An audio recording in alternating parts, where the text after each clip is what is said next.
My pleasure. So good to see everyone this morning. And if you want, you can put your information in the chat box as well, so we know who else here this morning.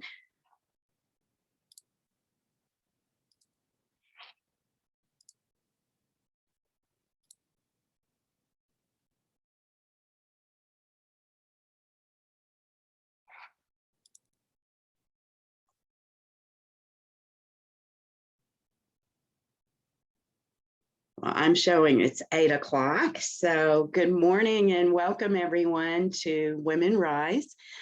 My name is Tracy Irby and I'm the director at TWU Center for Women Entrepreneurs. We're so glad to have all of you here this morning. We have with us Donna-Lisa Stinyard. She is our program director. Justina Shaw is on the call as well. She is our small business advisor. And we have our student worker, Brielle, who is monitoring Facebook for those of you that are over on Facebook. So we'll go ahead and get this started for today. We're really excited again to have all of you here this morning. We are the Center for Women Entrepreneurs, and we were funded by the state legislature in 2015 just to help promote women entrepreneurs anywhere in the state of Texas. And they thought, what better place to put it than Texas Women's University? So we love that and love being part of the university, but you do not have to be affiliated with the university to take advantage of anything that we offer. We help women in Texas through small business advising, funding, networking and training events like this, and research into women entrepreneurs as well. So we welcome all of you and all of you from other states as well. We're glad to have you here this morning and that you could find us. I will go ahead and introduce our speaker, but before that, if there are questions for her, you can send those to Donna-Lisa Stinyard in a message in the chat, and she'll be putting her information up there so you'll have it during the program. So today we're pleased to have Cassandra Greenfield, President of Experiential Strategy and Production of the Greenfield Group. Cassandra has an in-depth understanding of marketing strategy, event production, logistics, and activation methods for a wide range of campaigns. 18 years as an experiential marketer has taught her to be extremely resourceful, flexible, and to maintain a willingness to learn new things. When not producing award-winning campaigns, Cassandra enjoys reading historical thrillers, volunteering, watching classic movies on TCM, and cooking. She is happily married with 2 dogs and 1 bossy cat. We are so happy to have you here this morning, and I'm excited to learn more about this topic as well.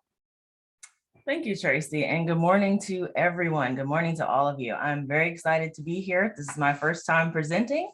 And I'm excited to share my knowledge of experiential marketing with you. So with that, I will go ahead and share my screen so we can get started. All right. Okay, you'll give me just a second here.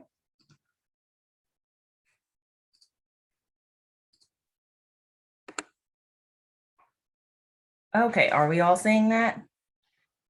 Okay, wonderful. So as Tracy mentioned, this is Experiential Marketing 101. So I am going to walk through the basics of experiential marketing. I'm not sure if any of you are even familiar with it. It's been around for about 20 years, but it's an often unknown and unused tool that can really help you bring brand awareness and grow your business. So we are going to talk through experiential marketing and brand building through engagement. So I've outlined some topics for this presentation just to give us a roadmap so we know where we're going. We're going to start with talking about what experiential marketing is and how it can benefit any business.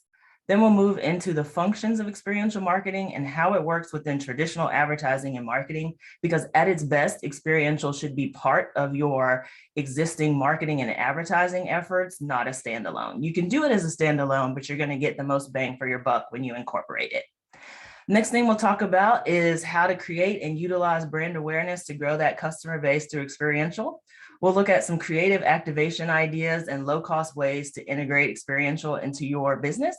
And then we'll talk about how you get started on creating your own custom plan for experiential.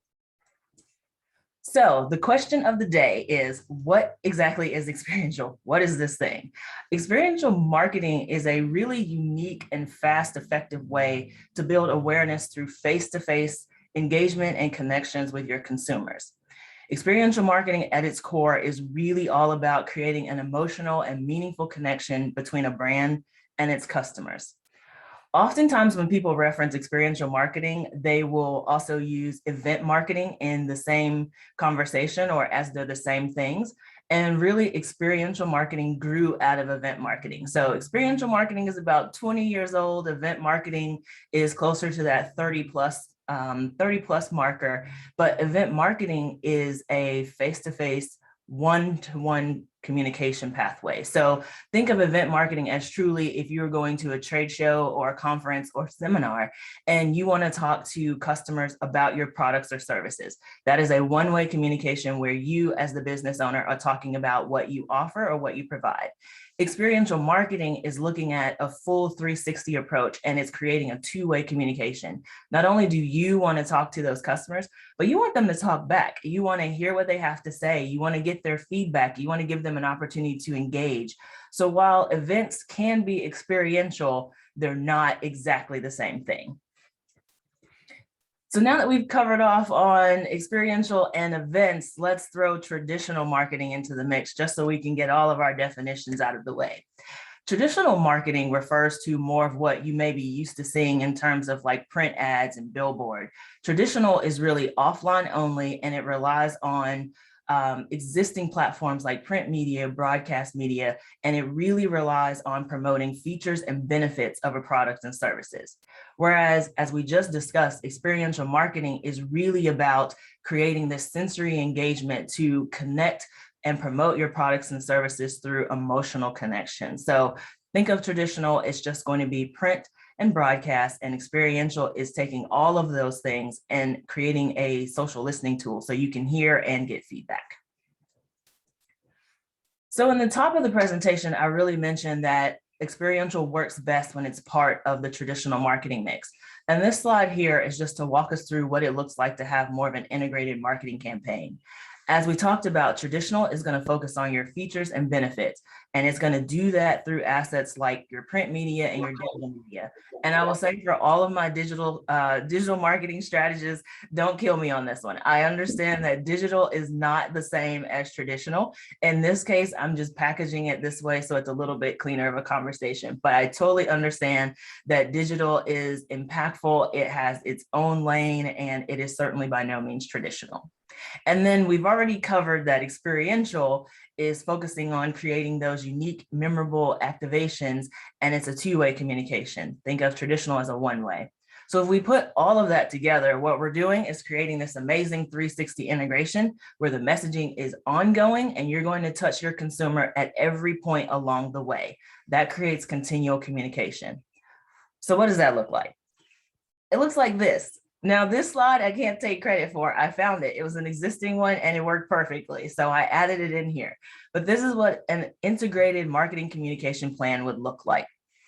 It covers everything from the discovery process to the information to purchase decision, all the way through to promotion. If you're thinking of that red event marketing as your promotion, you're now promoting your product, you're taking it out into the market. Experiential would be all of those gray areas. Every part of your communication plan should be touched by and enhanced through experience. So think about your sales and promotions. How are you going to make that more experiential? How are you going to engage more? How are you going to engage more if you're doing direct mail, if you're doing direct marketing, online marketing? How do you make that more engaging? How do you create opportunities, not just for you to talk to your customers, but what's their CTA? What's their call to action? How do they respond to you? Why would they come back to your site? Why would they look again at your product?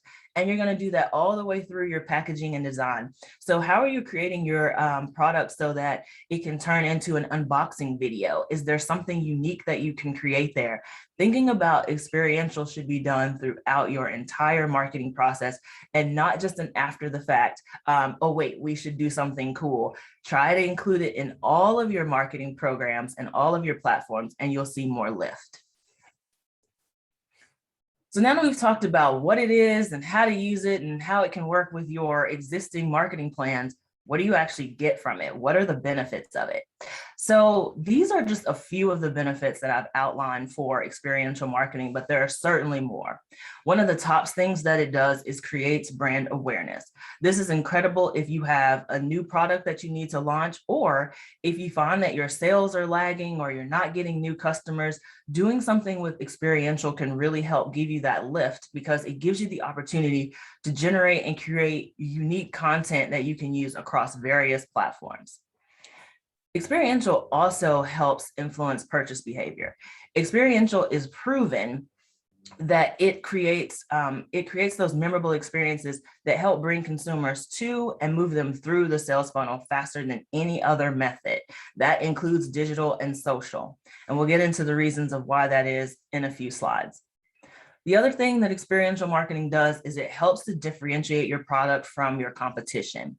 So when you create an experience and you have an authentic connection with your audience, it's going to increase brand consideration and loyalty. Again, experiential is really pushing for that purchase decision. The whole point of doing this is so that you can create that connection, brand loyalty, and consumers will think of you first and not your competitor. The other thing that experiential does is it provides real-time data. So you don't have to wait for months and months of sales information to come in to know whether that product worked or whether it resonated with your audience. If you are having a live, engaging experience, you know right away if people are walking past your booth, if they don't want to taste your food, if things don't look appealing, if your experience is not attracting people or they're coming over and walking away quickly, it gives you the chance in real time to adjust your products and services or to go back and think like, wow, in the office, we really thought that was going to be great and it was going to knock it out of the park. In person, people really didn't get what we were talking about. Experiences can save you from having to invest a lot of money upfront and then go through long sales times before you actually realize something isn't working. So you don't have to just keep taking it from me. There actually been a lot of surveys and data industry out there that give us the results of what it is that experiential does for brands and what it is that it does for businesses. So as entrepreneurs, thinking about experiential should be something that all of us should consider because there are a number of low-cost ways to get started with experiential, but I think you should understand the impact of it as well. So in this particular statistic, we are told that 93% of consumers claim that live events have a larger influence on them than TV ads. Remember, this is back to where we were talking about the traditional mix and incorporating experiential. This is why incorporating that experiential piece can actually help give you the lift. So you're not just buying the television ad, you're going to add that with an ongoing experiential campaign. In addition to that, 85% of consumers say they're more likely to buy after participating in events and experiences. This is across the board. These numbers are not for a specific industry or specific product or services. This is talking about any brand that has incorporated experiential marketing and done branded activations. They experience this level of lift. And then finally, 70% of people turn into repeat customers after attending experiential marketing event. This number right here should make all of us excited because this is the key to getting that word of mouth marketing. You cannot buy word of mouth. You cannot buy it at all. And we know that. If you have a successful experience and people have a successful, meaningful, memorable experience with your brand, they are going to tell others. They will turn into your brand advocates for you and start to do a lot of that social work and a lot of that posting and reposting on social media for you. And that is really sort of where the goal is particularly for entrepreneurs, because now that's not marketing efforts that you have to put out there. Your customers are doing it for you. And why does all that work? Like, how does all those statistics work? What does it really mean? How did we get there? How's that actually true? It's really true because of the experience impact. And so this agency did the study to show us that 85% of people actually remember what they do, compared to only 50% who remember what they see and hear. So what that means is it's really making the case for us for experience because people remember what they did. You remember trips that you took, you remember where you went. You may not remember that complete article that you read last week, although it was really good, but you don't know the article. You're not really sure where you found it, but you do remember where you had an amazing dinner or an amazing experience, or you went to a concert and the band was great. So again, that's why experiential has really made the case for helping us along with our business growth. So we've talked about experiential marketing and we've gotten into it, but it could also be a little confusing because often when I talk about experiential marketing and I say I'm an experiential marketer, I've been an experiential strategist and producer for almost 18 years. A lot of people then respond like, oh, well, my friend or sister-in-law or fill in the blank is a wedding planner. That's the same thing. So while wedding planning and personal events, those are amazing professions and it takes talent to pull off all of those things, it is not the same thing as experiential marketer. And the same agencies that produce personal events are not the same people who produce corporate experiences. So I made a slide to break that out for us so we can take a look at what that really means. So on the left-hand side, we're going through personal events. These are things that your wedding and event planners would actually produce for you. So it's from weddings all the way down to your girlfriend getaways. The whole point of that is they're personal events. They don't have a business reason. Then if we take a look at corporate events and experiences, now this is what event marketing and experiential marketing gets into.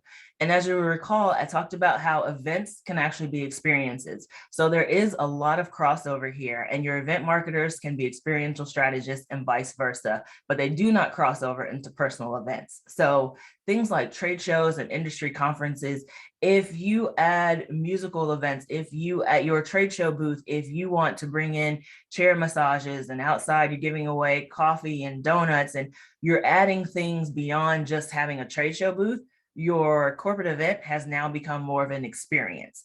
And so this slide also lets us see how events can grow into experiences and who does what. So hopefully that gives a little insight into the differences between our personal and corporate events. So now I want to walk you through a couple of activation ideas to give you some real life experiences that brands have done before. So every activation is unique to each brand, the goal, and the budget. Companies can produce, the same company could produce over 100 events a year and 100 different experiences, and each one would be different because each event is actually for a specific goal and it has a different budget. So our first one, I pulled an example that shows what a experience can do to solve a customer problem. In this instance, Vitamin Water partnered with their agency to offer festival attendees a chance to experience a human car wash. So this was a 3-day festival. Festivals are hot, they're fun, but they're hot. It's often hot, there's not enough shade, and it's really hard to cool down. So in this case, Vitamin Water decided to create a unique hydration station, and it allowed them to collect data from their customers. So people were happy to provide their information because they wanted to take their chance walking through the human car wash. And then the brand actually provided something back to the customers by providing them a much needed way to cool down. Another activation example is promoting unique experiences. So in this case, JetBlue partnered with Greater Palm Springs CVB, and JetBlue wanted to promote their new direct flights from New York City to Palm Springs.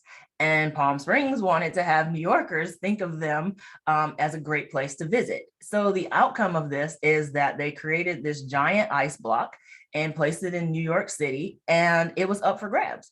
So New Yorkers could use whatever they had on their person to chip away at the blocks of ice to try to get these really unique prizes. And they had great prizes in there. These weren't like little cheapy prizes. So it was beach attire, golf clubs were in there, and of course, free airline tickets. So this was a way where it was an engaging thing, it was memorable, but then it also increased the dwell time, because can you imagine how long people were out there with their little credit card or wherever they have in their hand trying to chip away, or if you're going to work with your partner. And it created something that had a lot of social lift so that people would talk about it on social media. So another thing that can be done with activations is to partner with influencers. So I'm sure we've all heard of influencer marketing and we've seen it out there. You can do it on a grand scale or you can do it on a smaller scale. In this example, Dior wanted to promote their win that they had just received, their gold win for Best Beauty campaign. And so they partnered with their agency to celebrate the product's diversity by bringing in 67 unique influencers to promote the 67 shades of makeup that they have, and they had them post for 67 days. So that was a unique way to incorporate influencers. I will say too, when we think about influencer marketing, I think generally the idea is that that's going to be super expensive and it's out of reach for most entrepreneurs or smaller brands. I would encourage you to think about micro or nano influencers and go after influencers that have a smaller reach, but they actually have more engaged audiences. In fact, some of my clients, we bypass some of the larger influencers that have hundreds of thousands of people following them, because you can't always verify that those are actually real people. If someone has 5,000 followers, but their community is really active, they're really engaged, they repost, they share, they talk a lot, that may be actually the better fit for you. So think about influencer marketing and think about it on a smaller scale.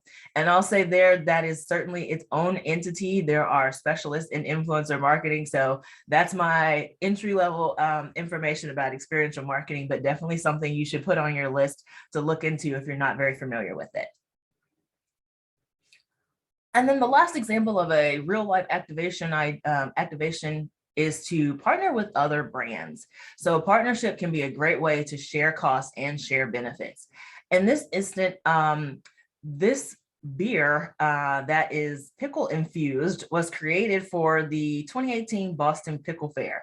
And that seems really unusual and like maybe that's not such a good product, but it was obviously good enough that it sold out in its first appearance and they brought it back for the next year. And how this came to be is that the beer company, the brewery, was actually doing their first appearance at the Boston Pickle Fair, and they wanted to create a unique product that matched the theme of the fair. At the same time, the Grillo's Pickle Company was looking for unique and innovative ways to get new things and products out into the marketplace. So this collaboration was the perfect solution for both brands, and it gave them both lift and brand recognition that they wouldn't have had on their own. So partnership can definitely be a key to getting your foot in the door with experiential. So now that we've talked through some existing activations, let's talk about activation planning, because every activation needs a strong strategy. You must have a strategy when you get started, but it's not as daunting of a task as you may think. So what you really need to do is start by defining your goals. Define your goals, define your goals. You could just put me on repeat right there for the rest of the presentation, because defining your goals is paramount to a successful activation. If you do not do that, what you will do is go through all of the expense, all of the effort, have yourself, have your staff, have your team do this entire activation, get to the end, and then you say, what did we get out of it? Well, if you didn't start with something in mind, you're not going to know what you got out of it. And you may think, well, that was a waste. We don't even know what we got out of it. So start with your goal. Think about what is the purpose of your activation or event. And if you're going to do an event, how can you elevate it and make it more experiential? Then you want to create your budget. How much money do you have to spend and how should it be allocated? So think about what your total budget is and then what is the most important for your customers to engage with you. Oftentimes, I think people get lost in decor, you get lost in signage. Those things are important, but what are going to be those really key elements that really speak to your customer and allow them to have that two-way communication with you? Then you want to think outside of the box. So you can go big or you can go small. Either way, you just want to come up with some creative programming that will move the needle in your industry. If you know that your industry people always go to their conferences and they just have a meeting room and everyone's just kind of standing around, well, what else can you add to that? Think about something you can do that's unique for your space. Then you want to use social media. So how are you going to incorporate social media? Go back to that 360 approach that we talked about a few slides ago and think about talking to your offline audience and then how you're going to bring them all the way to you in real time online. The other thing you want to do is stay flexible. Events and experiences happen in person and real life. It's real life when you put on an event. So when you are producing an experience, it's not exactly like a product launch or a commercial. Well, maybe you can shelve it, you can push it back a day. If you're going live and you're out there. Things may happen, it may rain. Do your best to plan ahead for all of those contingencies, but just remember when you're on site, roll with it, and stay nimble enough to adjust as you need to. Then the next thing you can do is find a partner. So collaborate with a brand that has a complementary product or services to you. Just like with the beer and pickle company, you can share the costs and you can also share the benefits. So in talking about your benefits, a lot of times when we get down to it, we want to know what's the ROI for experiential. Particularly our finance managers want to know that. People who control the money want to know, like, oh, if you're spending that, what am I getting back for it? And as an entrepreneur, you want to know, what are you getting back for every dollar that you put out of there? So just like it's important to set your goals, as I have here on number 2, it's also important to define the metrics that are important to you and your business specifically. So what information do you need to grow? What do you need to know from those consumers and those customers and that audience that you're engaging with? What do you need to know for them?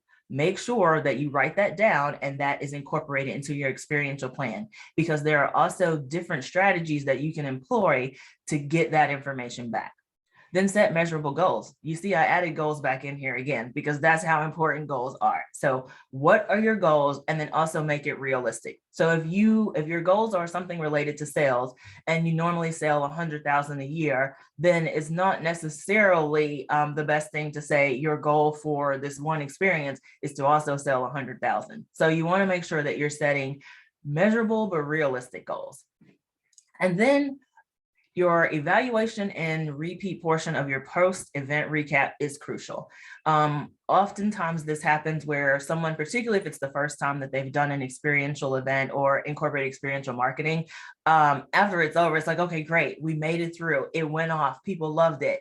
Okay, on to the next thing. And you forget to do the debrief with your team. You forget to go back to the conference or the trade show or your audience and get that information on the post-event recap. But that is crucial to your metrics. That's crucial to your goals. It's also really important to your next experience. So how did it work? What was great? What went well? What didn't? Those things let you know what you should do again. And then no matter what, do it again. Do it again. The more you do it, you will find what really works for your business, what really works for your audience. But if you skip out on the post-event recap and the evaluation and repeat, you're skipping out on some very valuable information. So now that I've talked to you about what's in the marketplace, what you need to get started for planning, I want to leave you with some activation ideas, because every activation begins with an idea. So here I've put together just a couple of, I would say, entry point experiences for a lot of different brands and businesses. And these are just some things that I've come up with to give you ideas on how you can get started incorporating experiential into your business. So if you have a retail business, something you could do is host a sip and shop. So in store, you can do that, or you can move to a fancy hotel rooftop bar for an added level of excitement, bring in a DJ and partner with the spirits brand to keep people excited and engaged about your product and let them sip and shop and see your offerings. If you're an insurance company, something that you can do is to secure space at a community event or festival, and then sponsor or provide the kids activities so that you free up the parents to talk with your agents about your products and services. If you are a bakery, you can do something like hosting an after-hour baking class. So you bring in wine and then showcase how you make exotic product offerings that maybe you don't offer all the time. So maybe there's some kind of Moroccan scone or something like that people can have a one-time experience with your bakery, but while they're there, they get to see what your facility is like, they get to see what your bakery is like, and what other products you offer to return during the day. For hair and nail salons, something here to think about is really interacting with your customers online. I think of hair and nail salons as more visual, and people want to look through your website or your Instagram page to see what kind of styles do you do, what kind of hairstyles do you do? Are you hair color or just cuts? And then same for the nail salons. Are you doing fancy styles, or is this where I go to get my basic manicure? But do that a couple times during the week to encourage midweek visits. And then you could do something like creating in your salon a branded nail cam. So maybe when people come and get their nails done, then you're going to feature them on your nail cam and post that on social media. So now that lets it's growing your online audience with your offline audience and vice versa. And then eventually people will want their nails on that camera. They'll want to be featured, so they'll come to your salon. For tech support, if you're in the tech support space, something cool that you could do is to host a drone show. So you can have an open call for drone pilots to participate in a one-of-kind training and show. It would have to be a training because I've produced a few drone shows now, and typically it's one operator controlling like 100 drones, but this is a chance to do something different. And how do you have multiple drone pilots work in unison to create something cool? So that would be unique for drone pilots. But then you can take it a step further to really engage your community by tying this into STEAM or STEM programs. And now you can incorporate schools and educational programs, and it's also giving your product and your services brand lift and recognition in the community. And then for nonprofits, you can collaborate with a business or service that's going to actually enhance the services that your nonprofit provides. Remember, for this case, I would say for nonprofits, it's all about sharing the costs and the benefits. So look for those collaboration partners that are really going to help take you further. And so in addition to offering the ideas that we just talked about, I wanted to put some timing here, because that's the other thing that you really need to know is how much time does it take to plan all these things? And I can say that's all relative, because in reality, for what I do in my career, I've had to plan everything you see here from 15 to 45 days, even though that's not advisable. I have had to plan the biggest music festivals and sporting events in less than 30 days because our clients wait too long sometimes. So you don't want that, because it makes your costs go up extremely high when you wait. But you can see here how it's laid out that there are some things you could do quick turn. So you could feature an open house event. So picking up again on the insurance company, maybe you're going to invite your guest out, and you're going to invite prospects and customers out to your office, bring out live music, have a few food trucks in front of your office, put out some lawn chairs, and now you have a Friday night event. It's something that you could do pretty quickly and pull together. So all of those on the left-hand column are that. They have that 15 to 45 day lead time. For short-term activation, so you're into that 60 to 90 day, we're in things that look more like an event.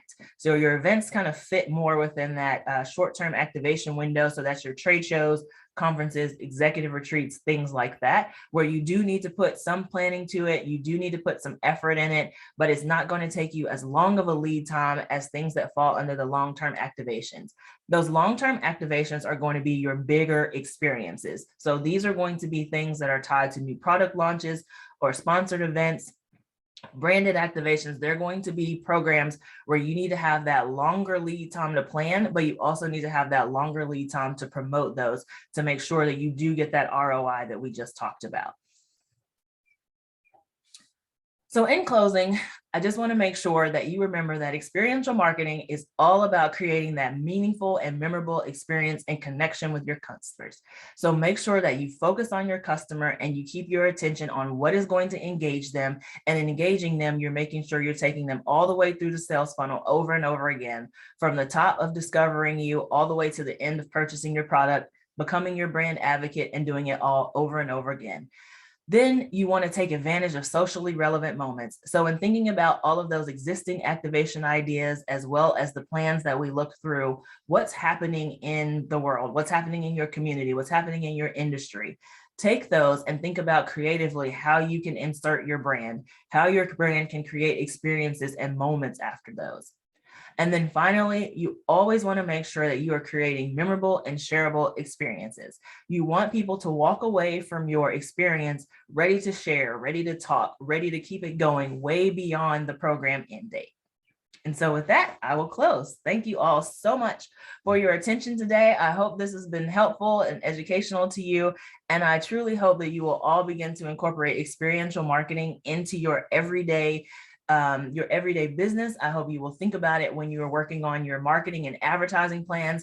And even if you don't do something as large as a physical experience or a standalone event, start thinking about how you can just add experiential into your direct mail, how you can add it into your social and your digital marketing.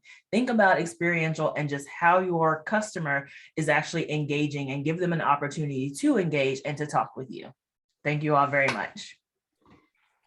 Cassandra, thank you so much. That was so good. We've got a lot of comments, great information, great presentation.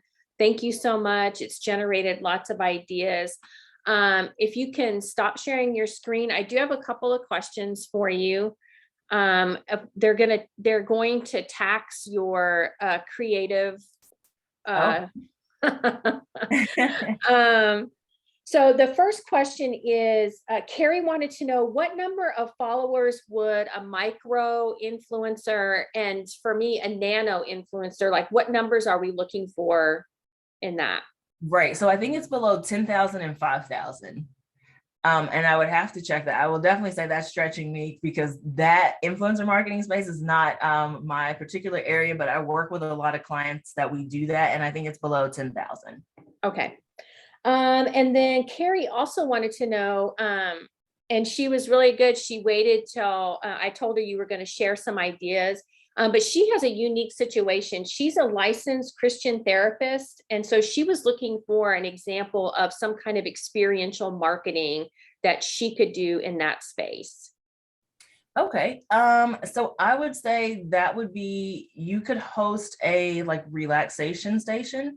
So I would go find, this is a place where I would go find a community event or a community festival, and then actually turn your space into the most relaxing space that's out there. Generally, those are hot and there's a lot of people walking around and people just want somewhere to sit down. So what you're going to do is make your place the safe haven. You're going to make your place the spot where people can just sit down, take a break, take a breather. There's some shade. One way that's great to do this is for anyone that has ever done a trade show or conference, pay for the more expensive carpet and padding, because there is a physical change that happens when someone walks from that hard concrete floor to your nice floor. Like physically, when you step on it, it's like, oh, they begin to relax a little bit. And just in doing that, like maybe their back was hurting and their feet are hurting. When they have that little mental moment of relaxation, it then connects them to you and their guard comes down just a little bit and they'll talk to you.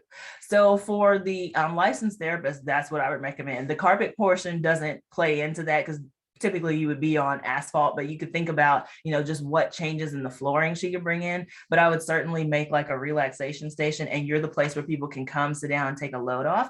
And then now they will understand when they come into your office, that's the same type of environment they're going to get. Awesome. Now, Cassandra, like, can you do these things on a low budget? Like, what if you only had, a couple $100 or something? Could you pull something off on a low budget? You absolutely can. So back to the insurance example where I gave, if you wanted to bring out food trucks and DJ or something like that, you can typically, so let's say we're going to plan that for a Friday night, that you're an insurance agent and you need to drum up some business. So we're going to call up the food trucks and we're going to say, okay, I'm in a parking lot that's pretty busy. Maybe you're as a part of a shopping center and there's typically like 1,000 people walking around my shopping center during the day. So ask the food truck to come out, you pay the absolute minimum and they can charge people for the food. You find a DJ, maybe they're starting or they're looking to get out and do more events. So have your DJ come or DJ yourself. You can let guest DJ as a fun way where you already have songs selected and they can play their favorite songs. Set out some lawn chairs, put some signage up there, add some fruit trays, and there you go. You have an event. So you're doing that for a couple $100. Awesome. Now, how do you, I see Jane shaking her head and it's probably like, how is she coming up with this? Because that's so creative. So how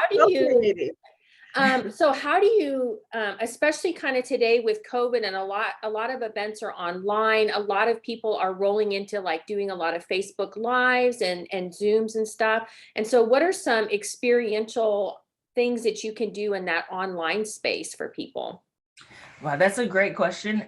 Certainly our industry was completely impacted by COVID, as was everyone else, because as I've been talking to you about, it's all about face-to-face engagement. I'm happy to say that we have come back as an industry and we're now seeing more face-to-face, but I do think that we will be in a hybrid situation for quite a while. And I don't think that online events and digital events are going anywhere, but it is very important to make sure that everyone understands that it is not the same to take your offline event that you were planning to have and just make it a Zoom call. So that's what happened last year. Lots and lots of people said, oh, well, our conference is canceled. We'll just make it a Zoom call. What you need to do for your online and your digital events is you actually need to make sure you think about the customer journey the entire way through. So what is your audience doing? First of all, make sure you're not having speakers go longer than 20 minutes.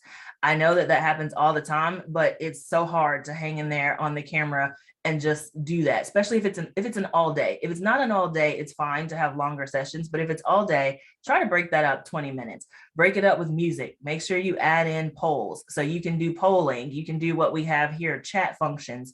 There are things like that that you can pepper throughout the experience to make it an experience versus now your employees or customers have to sit on an 8-hour Zoom call. So you want to come in with video, you want to break it up with polls, take breaks, introduce music, do things like that to make it that you're constantly moving from point to point in your digital program versus just watching Zoom programs where it's one speaker, then an hour later, the next speaker, and then they give you 1 minute for the bathroom and then another speaker. Yeah, it's really important to engage that online community in a different way. And I think Carrie does an excellent job of that when she does presentations. So we've had her do our last special event and she did an excellent job of that. So I think it's Tyresha, and I'm so sorry if I said your name wrong. You can pop on and correct me. What advice do you have for businesses that are experience/relationship based? Wow, that's a good one. I would say stop and focus on what your customer actually needs, what your audience needs, where is that audience? What do they need? So it's almost like do a little bit of a psychographic, and from your psychographic, then build how you would actually reach them. Because I think sometimes too, as entrepreneurs, we wear a lot of hats, we have to do it all. And you're thinking about what you need, what you want to tell them, what you need to get to them. And we forget to turn it around and see it from the other perspective. So that's what I would do, is dive into the psychographics a little bit, find out more about your customers' needs, and then target that. Awesome. So I have a question, because we do have a lot of people that are asking about, experiential experiences in home care agency and HR consulting business and all the different ones. So what are some places that they can go to look for ideas about that kind of stuff, Cassandra?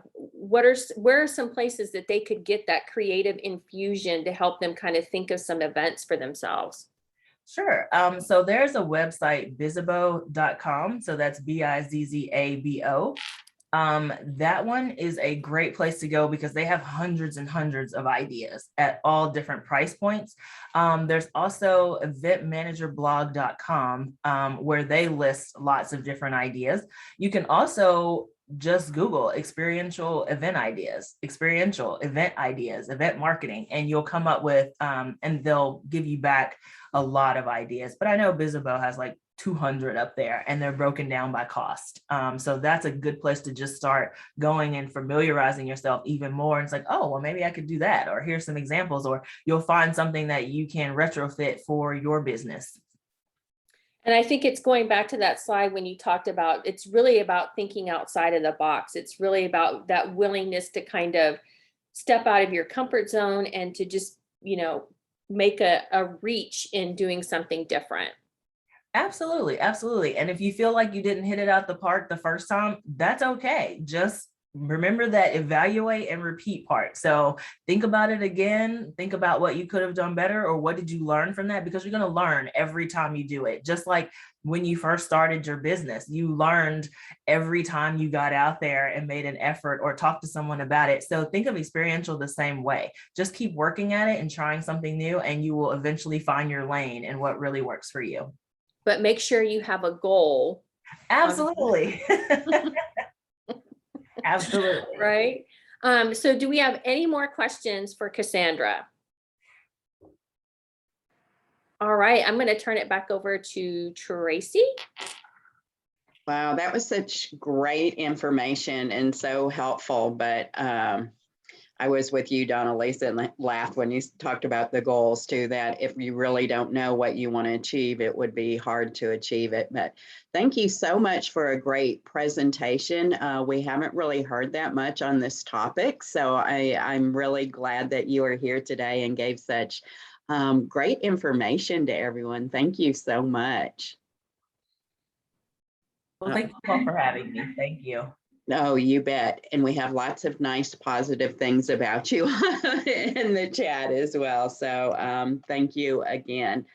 So all of you, thank you. We will have some networking again here in a minute. I just want to let everyone know that we do have our Start Her grant open. It is open until next Friday. So if you have a woman-owned business in Texas, we'd love for you to apply. We have 25 winners this year instead of 10 that we normally do. But Donna Lisa, I'll turn it back to you on our upcoming events. Thank you Making sure I again. wasn't muted. Yes. So Cassandra, we did have a lot. Thank you so much. Thank you, Cassandra. Excellent presentation. Amazing presentation. Cassandra is genius. Wonderful wealth of information. So thank you so much. And I believe she did give me a slide deck. So I will send that out with the replay link, and that has her contact information if you're wanting to utilize her services to bring an experiential event to your business. So next month for November 9th is our next WomenRISE, and it's What's Your Story with Shelly Slater from the Slate. In a world of endless documents, nonstop facts, and PowerPoints, stories always win. Storytelling is a leadership tool that motivates behavior. Mastering this skill creates an impact that sticks. Shelly will explain how to define, enhance, and build an effective communication strategy. Data persuades people, but stories make them act. And so we're really excited to have that little storytelling for your business. We all know that's important. And then one last time, here is the WomenRISE playlist. Please feel free to download that. And I'm going to go ahead and stop the recording.